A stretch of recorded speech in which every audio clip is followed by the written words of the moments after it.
Edinburgh Waverley, 9th of April 1912. Row upon row of clattering horses and creaking carriages, coal dust and choking heat and billowing steam.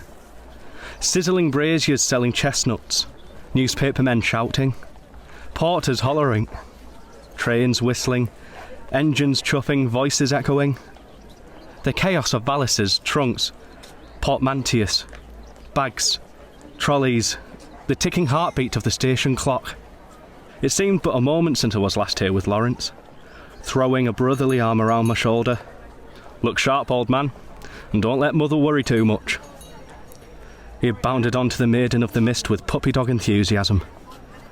The send-off had been casual. Lawrence in his adventures. He'd really outdone himself this time. He would dine out on tales of his Antarctic expedition for years to come. Now, a year later, it was my turn to board the same train. Lil's letter. "Brian, you must come home," Mother says. Wasn't possible to ignore. First class in the dining car had been cancelled due to the coal strike, but second class was sufficient. Conditions had been far, far worse in the army. Bag stowed, I turned to find a seat. A black hat. Tumbling bags. Someone falling fast. And cordite, burning flesh, the man next to me spinning round as if punched by a giant fist. A bloody iron sharp reeking splatter. Grab him. Her? Her.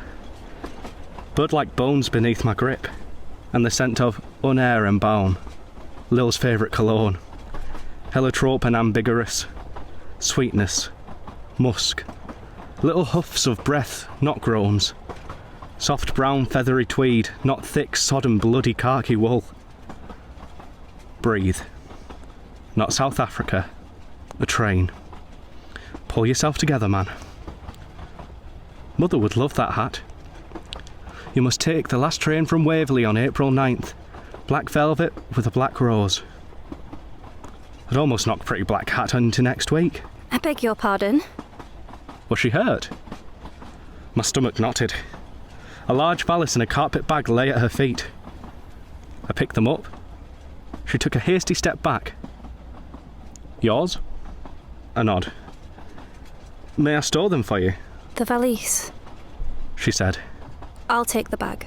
I handed her the bag, lifted the heavy case onto the shelf. When I turned back, she was gone. She had secreted herself in a far corner, as far away from everyone as it was possible to be, and was perched by the window, reading. The damned hat brim prevented even a glimpse of her face. Her voice had been mellifluous, though. A nightingale. In the long vac, I had often searched for those elusive, shy little birds, waiting until dusk to enjoy their exquisite song shimmering on the evening air.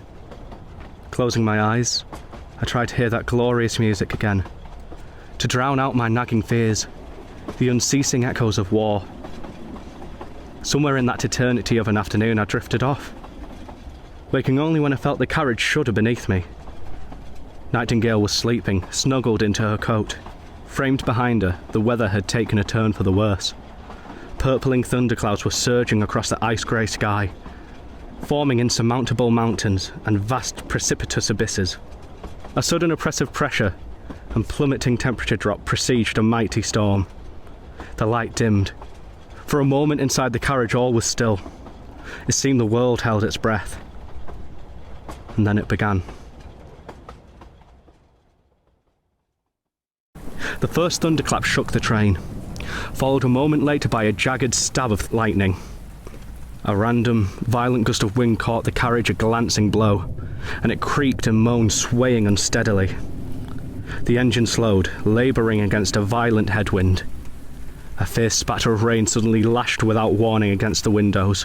An unearthly moaning began as a fast northeasterly gale moved in. Then the heavens exploded.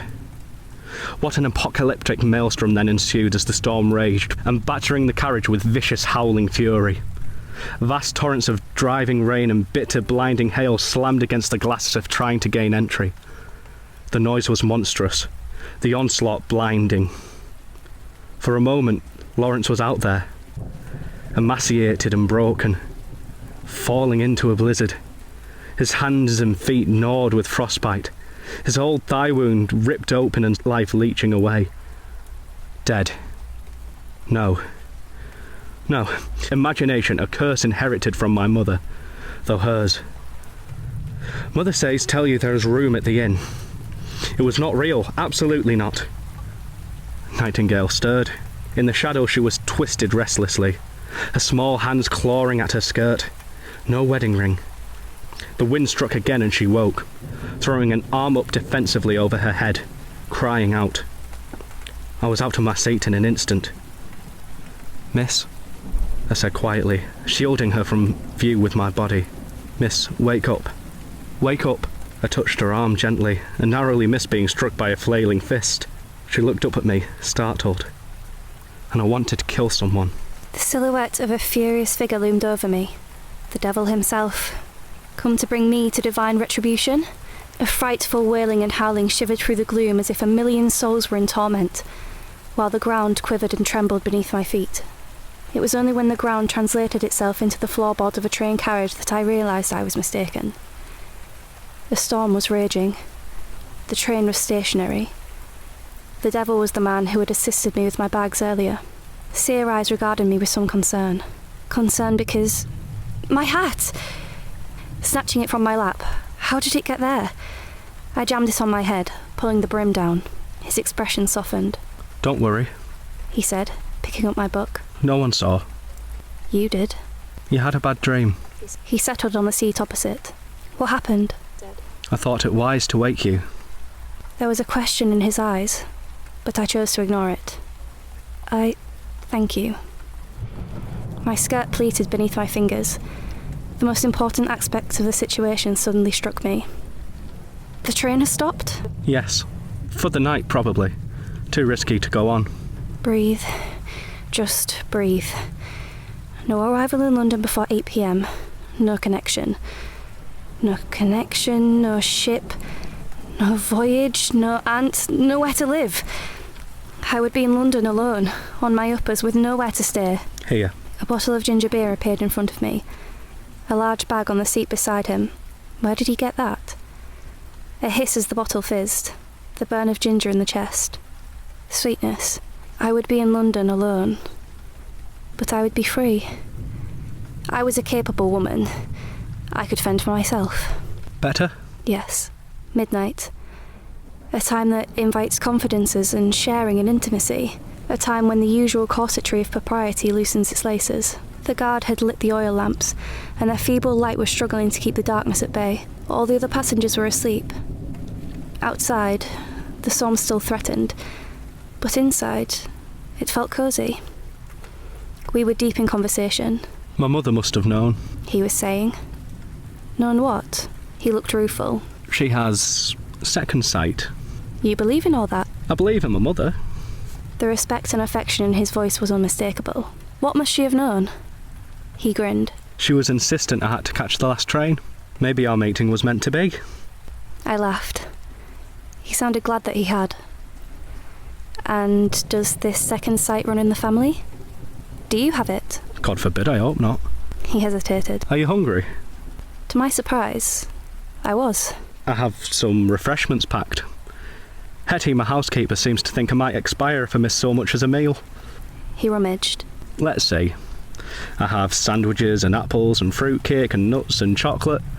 He glanced up with a grin. Oh, and lemonade. Is that all? Hetty is not known for her subtlety.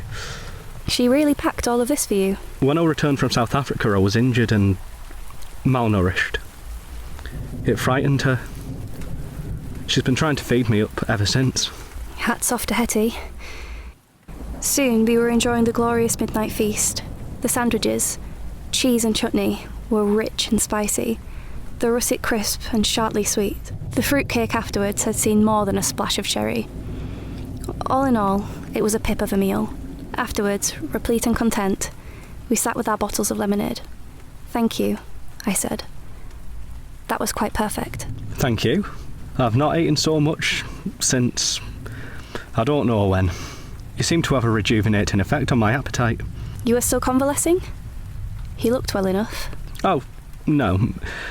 I am as well as I can be. And in an instant, I felt Hetty's worry. There was something still wrong. Under his handsome, lively exterior, there was suffering. You were a soldier in South Africa? Yes, my brother and I both. South Africa. The Second Boer War. A barbarous conflict by all accounts. I had heard too of the men who returned home traumatised by what they had seen, the experiences they had endured. Your brother survived? Oh yes. Lawrence was wounded in the thigh but refused to surrender. He was promoted to captain, nominated for a VC. He's all for king and country. But you are not. What happened to you? He's still a soldier? His nickname is the Soldier, but no, he's an explorer now. Really? And you? You returned home because of ill health? You might say that. He began to tidy away the remnants of our meal. Ugh. I was shot. Let's discuss you. He said. I know you are a woman with an excellent taste in titfers, but other than that... He was shot? I'm the black sheep daughter of a Calvinist preacher being shipped off to be a companion to a maiden aunt, I said flippantly. He stopped tidying. Ah. His gaze went to my cheek. I automatically raised my hand to cover it. Don't. He said, quietly. You have no need to hide from me. I knew what he could see. The ugly scar running down the side of my face from my cheekbone to my jaw. The livid purple bruising. I should warn you. He said lightly. That I have some quite ghastly scars on my torso from where I was shot. I looked at him, quizzically. You would run screaming from them. He asked. I would see his torso? I shook my head. He smiled faintly. Scars do not bother me. There was not one man in 1,000 who would say such a thing. Tell me what happened. I didn't want to tell him. He might cut me dead. But wasn't this why I wanted to be free? So I did not have to live to somebody else's dictates, subsuming myself. So that I could be honest, true to myself. I joined the women's social and political movement, I said. For a moment, I could see that the import of the statement eluded him. And then he said incredulously, You're a suffragette. You participated in the window smashing campaign. Yes. He whistled under his breath. That must have shocked your father. Why did you do it? He was a man. What could he know of oppression, of being forced to obey the dictates of foolish, brutal men, of not being heard? I looked him in the eye. The only gift I envy anyone is freedom. I'm hoping someday to get mine. I see. He sat back, thoughtfully. So, I said, you've told me of your brother's war, but what of yours? There was a long silence. His eyes, when he finally raised them to mine, were indescribable. You have heard of the scorched earth policy? He said. Shame. That's what I could see. I had read Emily Hobhouse in The Times describing the inhumane strategy. All sources of food burned, starving women and children herded into camps so that the Boers could yield. There had been a national outcry. I nodded. I was with the units ordered to execute that policy. He said, with difficulty. It was indescribable. I protested. I did what I could to help them, but... He swallowed. I should have refused. You would have faced a firing squad. Yes. And there it was, in his tone. Regret. He could not live with himself, with what he had been forced to do. He wished himself dead. Yet he too had been oppressed, dictated to, ignored. Your help was of more use than a grand gesture would have been, I said. His eyes were blank. Did you think I would condemn you? Lawrence would have made the grand gesture. The thought startled me. Had I been measuring myself against my brother all this time? Was she right? Was it better to have lived than to have fallen on my sword? Well, you still haven't told me, I said abruptly. How you came to be injured. I saw her chin come up. I smashed the glass of Porter's Emporium, home of one of the most wretched, patronising, groping males ever to disgrace God's green earth. Groping? And one of my father's long-time friends. Damn and blast it. Truly Swift had the right of it when he described man as the most pernicious race of little odious vermin that nature ever suffered to crawl upon the surface of the earth. I'm sorry. She rubbed her arms. I was arrested. Your face? The policeman who arrested me. He said if I didn't want to behave as a woman, I shouldn't look like one. I held on to my anger by the finest of margins. You went to court? Yes. What did the judge say? He ordered me to pay for the pain. Rage. boiling, shocking rage. It burned bitter and excruciating. No wonder she wanted to smash windows. There was no justice. I might not have been able to help in South Africa, but I was not under orders now. The devil take it. I was damned if I was going to stand idly by whilst people were oppressed in my homeland. My fury must have been evident, for she said tensely, Do not worry. She touched her cheek. This is a blessing in disguise. How so? I won't need to worry about being saddled with a husband now, will I? You don't need a husband who'll care about that. You need one who'll support you. Really? Would that I lived in such a world. I'm returning to Gestonthorpe to stay with my mother Caroline and 2 sisters, Violet and Lil. You live there? No. My brother owns a farm. Low farm. Horses, mainly. Most of my time I live and work there. A farmer. I could see it. He would not like to be indoors all the time, poring over books.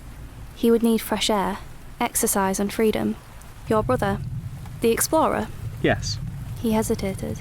This time my mother has asked me to return home. She's worried about Lawrence's safety, though news reports suggest he is alive and well. And his mother had second sight. You were concerned too? Unfortunately. With a sudden chuff and hiss of steam, the train began to move. He glanced at his pocket watch and gave a soft laugh. We've talked all night. Yes. So, this maiden aunt, you're wedded to the idea of joining her? I looked at him curiously. He shrugged. If you'll forgive me for saying so, I'm not sure you seem the type to be cloistered with some age in Harridan. I felt a laugh bubble up. True. I can't say the prospect is tremendously appealing. Perhaps you should consider an alternative. My smile faded. What was he saying? If he was suggesting... He held up a hasty hand. Nothing improper, I assure you. But my mothers and sisters would adore you. They are a lively bunch and would be wholly sympathetic to your cause. And Gestingthorpe Hall is quite a pile. There will be plenty of room. You're inviting me to stay with your family? His eyes were warm and gentle. Yes. So that we can get to know each other. Perhaps together we could create such a world. King's Cross, April 10th, 1912. As the grand arches of that venerable station came into view, a grin suddenly lit up his face. You know, I don't even know your name. I laughed. Alma Kirby. He held out his hand. Brian Oates. Delighted to meet you. We stepped from the carriage at daybreak. I paused to withdraw my White Star boarding pass from my bag. It had cost my father a fortune. £12. That was how much he had been willing to pay to get rid of me. Someone else might have had the benefit of it, but there was no way anyone could reach Southampton before we set sail at 12. As the sun streamed through the golden arches, I tore it up and watched the pieces flutter away into the steam. No new world for me. But perhaps we could change the old. But the sun shines brightly too, over places of death.